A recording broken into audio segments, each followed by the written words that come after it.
Jérusalem! Toi, Jérusalem! Symbole de la fidélité! Toi qui étais la ville modèle remplie d'équité! Tu es devenue une prostituée! Arrêtez-le! L'avez-vous pas su? N'avez-vous pas entendu? Cela n'a-t-il pas été dit depuis le commencement? Et qu'ai-je à faire de la multitude de vos sacrifices, dit le Seigneur? Cessez d'apporter de vaines offrandes. Malheur à vous, scribes et pharisiens, hypocrites que vous êtes, parce que vous fermez aux hommes le royaume des cieux. Vous n'y entrez pas vous-même, et vous n'y laissez pas entrer ceux qu'ils désirent. Conducteurs aveugles! Vous coulez un insecte, et vous avalez un chameau. Vous pliez devant la lettre de la loi, et vous trahissez le cœur de la loi. Justice, miséricorde, fidélité. Vous ressemblez à des sépulcres blanchis, qui paraissent beaux au dehors, mais qui au dedans sont pleins d'ossements, de morts et de toute espèce d'impureté. Vous voyez ces pierres? Eh bien, je vous le dis en vérité, il ne restera pas ici pierre sur pierre qui ne soit renversée. Votre maison sera laissée triste et déserte. Elle sera le domaine des lézards et des araignées. Bonjour à tous. Lorsque le Christ s'était attaqué aux marchands du temple, il s'était écrié que pas une pierre de ce temple ne restera debout. Et cette prophétie se concrétisera 33 ans après sa crucifixion par la montée en puissance d'un mouvement religieux qui, fanatisé par une prophétie, s'attaquera à l'occupant romain. Bien entendu, ce mouvement de rébellion initié par les Zélotes avait été stimulé par Dieu, afin de permettre aux Romains d'accomplir la prophétie en détruisant le deuxième temple de Jérusalem, comme vient de le dire le Christ en s'attaquant aux pharisiens. Les Zélotes, aussi appelés les Galiléens, se révolteront dans un premier temps contre le recensement de Quirinus. En effet, à leurs yeux, le recensement romain violait d'une part un interdit biblique, parce que pour eux, seul Dieu comptabilise, est le comptable autorisé des âmes, mais d'autre part, il préparait l'institution de l'impôt par tête. C'est pour cette raison qu'ils n'acceptaient pas le recensement romain à ces Zélotes, parce que c'était pour payer l'impôt à César. En se radicalisant, les Zélotes finiront par s'attaquer aussi bien à leurs compatriotes jugés trop collaborateurs avec l'occupant romain, qu'aux païens qui, pensaient-ils, souillaient la terre promise par leur seule présence. Ce qui n'a pas beaucoup changé aujourd'hui. Ils pensent exactement la même chose. Les Zélotes constituaient l'un des courants le plus nationaliste du judaïsme du 1er siècle. C'était une secte juive anti-romaine. D'ailleurs, l'aigle d'or d'Hérode ayant été enlevé du second temple de Jérusalem par leurs soins. Ils auront été les principaux instigateurs de la révolte contre les Romains, l'occupant romain. C'est une étrange prophétie trouvée dans les Saintes Écritures qui donnait de la vigueur à leur fanatisme. Cette prophétie annonçait qu'en ce temps-là, un homme de leur pays deviendra le maître de l'univers. Ça, c'est dit dans le chapitre 38 d'Ézéchiel, verset 15. Les zélotes juifs prirent cette prédiction pour eux, et beaucoup parmi les sages du temple de Jérusalem se trompèrent dans leurs interprétations, car l'oracle annonçait en fait la venue de Jésus de Nazareth. Les adeptes du christianisme échapperont à cette guerre fratricide entre les zélotes et les légions romaines, car les disciples du Christ, quelques années plus tard, s'enfuiront de Jérusalem suite à l'avertissement que leur avait envoyé le Christ avant qu'il soit crucifié, bien entendu. Ça, vous le retrouvez dans le chapitre 21 de l'évangile de Luc, versets 21 à 24. Bon, je vous lis, c'est quelques phrases.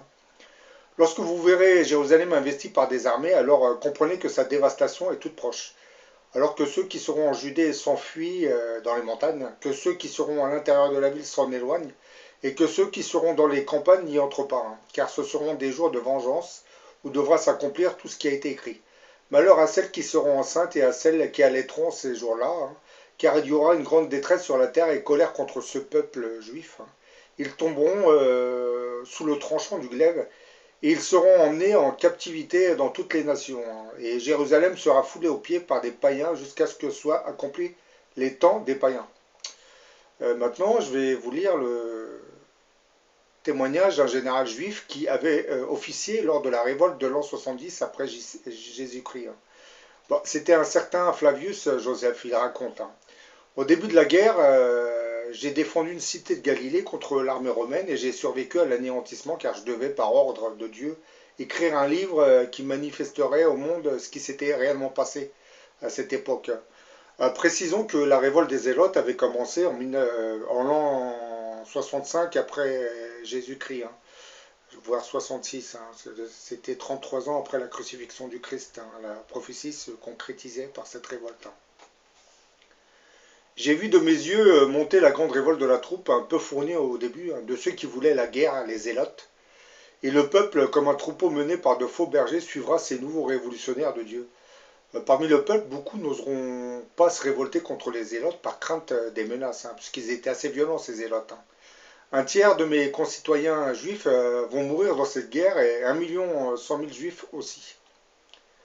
Les prophéties concernant la future suprématie mondiale du judaïsme se répandirent partout dans le peuple, parmi le peuple surtout, suite à de nombreux prédicateurs itinérants. La main de Dieu agissait en fait par leur intermédiaire.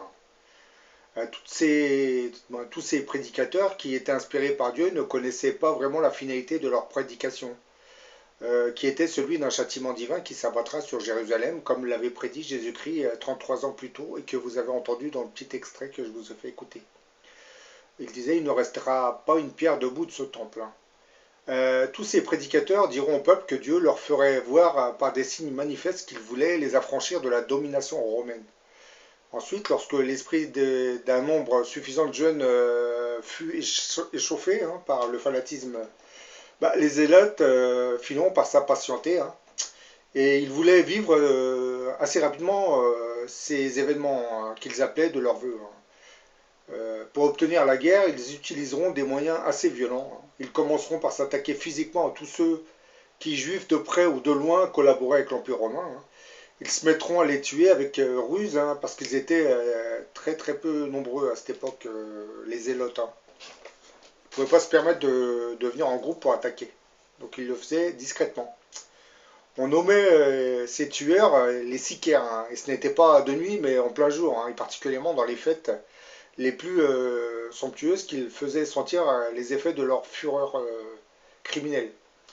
Ils poignardaient au milieu de la foule ceux qu'ils avaient résolu de tuer. Ils mêlaient ensuite leurs cris à ceux de tout le peuple contre les coupables d'un tel crime. Un jour, vous avez un certain Éléazar, fils du prêtre Ananias, persuada ceux qui prenaient soin des sacrifices au temple de Jérusalem de n'accepter des présents et des victimes que de la part des seuls juifs. Les offrandes des Romains furent alors refusées. Par suite de cette résolution, on refusa les victimes offertes au nom de l'empereur. Les prêtres et les prêtres surtout s'opposeront à ce décret. Ils diront aux Zélotes qu'une telle humiliation valait pour les Romains une déclaration de guerre. Donc ces prêtres du temple avaient une peur bleue de la réaction des Romains.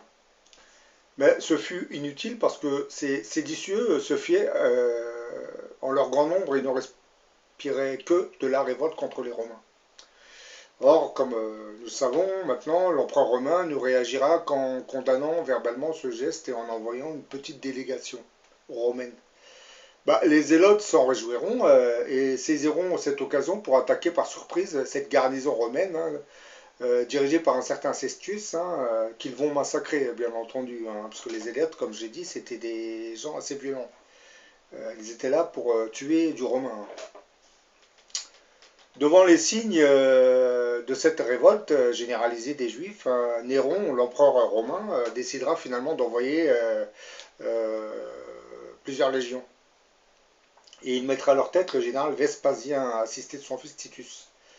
Lorsque les Romains arrivèrent, ils commenceront par dévaster une partie de la Galilée et les régions avoisinantes, et s'en prendront, du moins ne vont pas s'en prendre à Jérusalem, la ville qu'ils considéraient comme sainte pour les Juifs. Ils voulaient juste montrer leur force tout en épargnant le cœur religieux de la nation juive. Et c'est à ce moment qu'ils me firent prisonnier, moi, Flavius Joseph. Parce que depuis tout à l'heure, je vous raconte que ce Flavius Joseph avait vécu pendant cette période.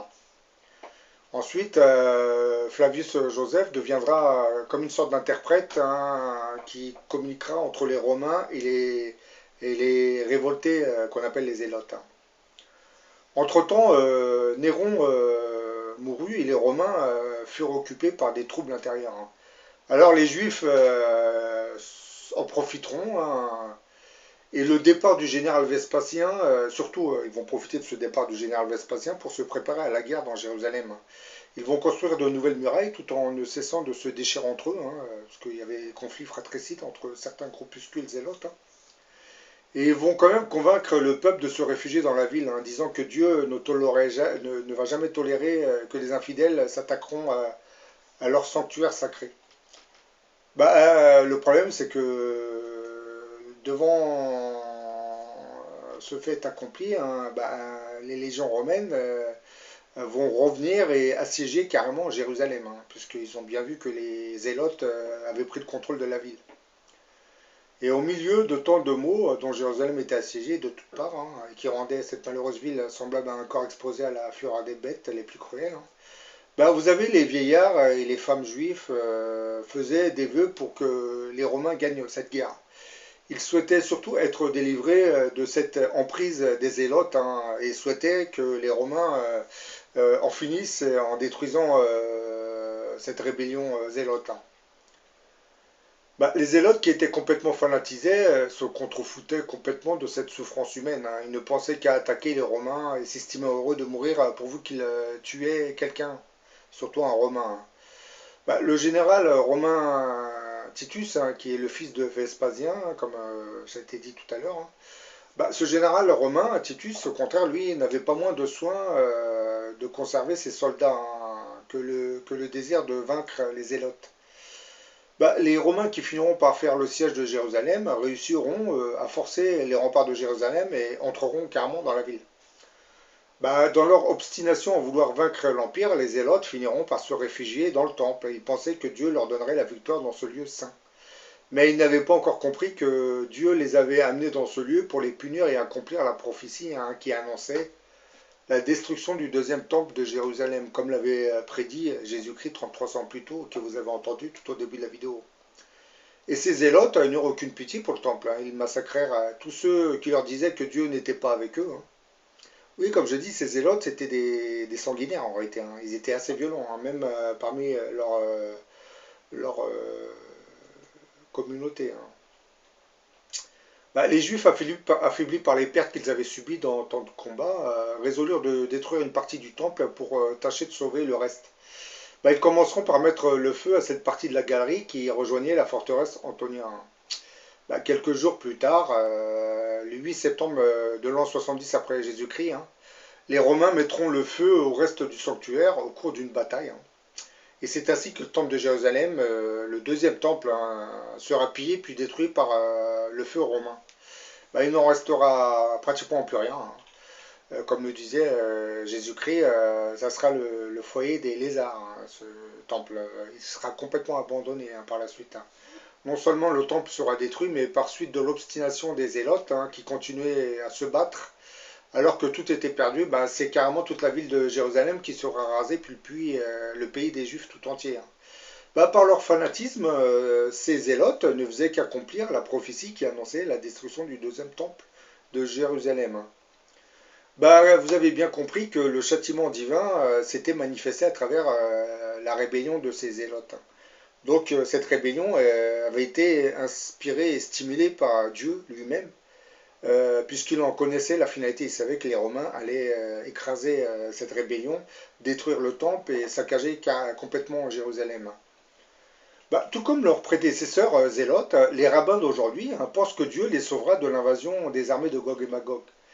Ils n'ont toujours pas compris l'avertissement, ils n'ont toujours pas compris que cette bataille finale sera un autre châtiment que Dieu leur enverra, qu'il enverra surtout à cette arrogance laïque juive. Parce que Gog et Magog s'attaqueront surtout au sionisme juif qui dirige ce pays depuis 1948. Parce que comme vous le savez, l'État d'Israël n'est pas dirigé par des religieux. Il est dirigé par une faction laïque et athée, qui de plus est nationaliste. D'ailleurs, vous l'avez vu ces derniers temps, avec l'actualité, ils n'ont pas hésité à ouvrir le feu sur des femmes et des enfants qui menaçaient de franchir la frontière. Concernant Gog et Magog, je l'ai déjà dit dans une précédente vidéo, toutes les oligarchies qui règnent sur les nations européennes et américaines, même au Canada, finiront par envoyer leurs armées vers Jérusalem pour aller contrer l'autre coalition qui est composée par les armées de l'Antéchrist. Donc ces deux coalitions vont se retrouver à Jérusalem. Et le problème, c'est comme c'est dit, ce sont surtout les armées qui servent le mal qui seront détruites. Parce qu'on pense tous que ce sont les armées de l'Antéchrist qui vont être vaincues. Mais attention comment dire, à la surprise. Parce qu'on a été tellement formaté par cette image d'un antéchrist maléfique qui avancera avec des armées maléfiques. Mais comme j'ai dit, le problème c'est que ce sont ces oligarchies athées qui règnent sur le monde moderne, qui bien entendu sont devenues des nations antichristiques, surtout les républicains, que ces oligarchies dirigent. Donc ces oligarchies enverront des troupes vers Jérusalem, puisqu'ils sauront que l'antéchrist, du moins les armées de cet antéchrist, avancent à grands pas vers Jérusalem. Donc pour le contrer, l'État d'Israël demandera de l'aide à l'Amérique, comme vous vous en doutez, et à certaines nations européennes qui, eux, enverront leurs armées. Et vous aurez la confrontation entre les armées de l'antéchrist et celles des oligarchies. C'est ce qu'on appelle la bataille finale. L'armée israélienne, elle, composera la coalition militaire qui viendra de l'Occident, vous vous en doutez, puisque suite à la diaspora juive et à la puissance du lobbying juif, toutes ces nations dites occidentales sont en fait dirigées par une main sioniste. Vous l'aviez compris. Parce que lorsque Trump décide de mettre son ambassade à Jérusalem, déjà, c'est parce qu'il répond à une pression de lobbying juif. Et bon, c'est surtout parce qu'il a beaucoup de problèmes intérieurs aux États-Unis. Les journalistes ne cessent de l'attaquer. Donc, pour détourner l'attention, il a créé ce faux problème de l'ambassade. Bon, c'est qu'un point de détail, c'est rien de plus. Je ne comprends pas l'attitude de beaucoup de monde. C'est pas parce qu'il a mis un petit panneau, il a installé son ambassade, que l'État d'Israël dans le futur gagnera la guerre. Il faut se douter que lorsque Gog et Magog arriveront, c'est que déjà on se doute bien que le sionisme qui dirige l'État d'Israël est ciblé par Dieu. Donc moi, quand on me dit que l'ambassade américaine est à Jérusalem, ça ne va pas changer grand-chose. Parce que ce pays est déjà condamné comme il l'avait été en l'an 70 après Jésus-Christ, lorsque les Romains l'ont anéanti. Bon, comme je viens de le dire, l'armée israélienne composera la coalition militaire occidentale et elle s'opposera à l'autre coalition militaire qui sera, elle, composée par les armées de l'Antéchrist. Il faut préciser aussi que ces armées de l'Antéchrist sera composées par des chrétiens et des musulmans. Ça sera une coalition planétaire. Il ne faut pas s'imaginer que cet antéchrist viendra avec des armées musulmanes. D'ailleurs, les armées musulmanes, c'est quoi? Vous avez des régimes dictatoriaux, des régimes despotiques qui règnent sur ces pays. Donc, en aucune manière, je ne pense pas que ces dictatures vont se soumettre à l'autorité de cet antéchrist. L'antéchrist reprendra le pouvoir dans ces pays par la guerre, en écrasant ces armées et en constituant de nouvelles armées. A aussi une grande importance au niveau prophétique, car dans la Bible, il est annoncé que le peuple juif devait revenir sur sa terre à la fin des temps, et que Jérusalem redeviendrait la capitale d'Israël, ce qui n'est pas encore le cas, puisque l'esplanade des mosquées est sous contrôle jordanien. Mais cette décision de Trump va dans ce sens. De nombreux croyants juifs, chrétiens et musulmans, pensent aussi à la prophétie de Gog et Magog, qui est sur le point de se réaliser. Cette prophétie biblique se trouve dans l'Apocalypse, au chapitre 20, versets 7 à 15, mais aussi dans le livre d'Ézéchiel, chapitres 38 et 39. Cette prophétie parle d'une immense bataille qui se déroulera à la fin des temps, où ceux qui seront restés fidèles à Dieu devront affronter une immense armée composée de plusieurs nations différentes. Pour les 3 religions monothéistes, cette prophétie est identique. Il n'y a que l'interprétation qui change. Et dans chaque religion, les croyants sont divisés sur le sens à donner à cette prophétie. Il y a en général 2 camps. Pour les juifs, certains vont prendre ça matériellement, c'est-à-dire qu'ils croient réellement que Dieu finira par leur donner la victoire sur cette immense armée. Ça s'est déjà produit par le passé avec les Zélotes, une secte de fanatiques juifs qui pensaient qu'ils pouvaient gagner contre l'armée romaine, parce que c'était annoncé dans la prophétie d'Ézéchiel. Résultat, ils se sont fait dérouiller, et le peuple juif a été éparpillé dans tout l'Empire romain. Mais ce sentiment de toute puissance, presque fanatique, on le retrouve encore aujourd'hui, où de nombreux rabbins pensent que leur Messie va bientôt venir pour leur donner la victoire. Donc pour eux c'est pas grave si Israël provoque la 3e guerre mondiale et qu'il a le monde entier face à lui. Les juifs seront protégés. Certains chrétiens fanatiques évangéliques, dont j'ai parlé plus tôt, rejoignent cette vision de la prophétie. C'est en partie pour ça qu'ils sont pro-sionistes. Le gouvernement israélien, qui est messianique, adhère lui aussi à cette interprétation. C'est pour ça qu'ils provoquent, avec arrogance, des nations comme la Russie qui sont 10 fois plus puissantes qu'eux. Ils croient que leur Messie leur donnera la victoire. Hélas, tout comme leurs ancêtres les Zélotes, ils risquent d'être déçus.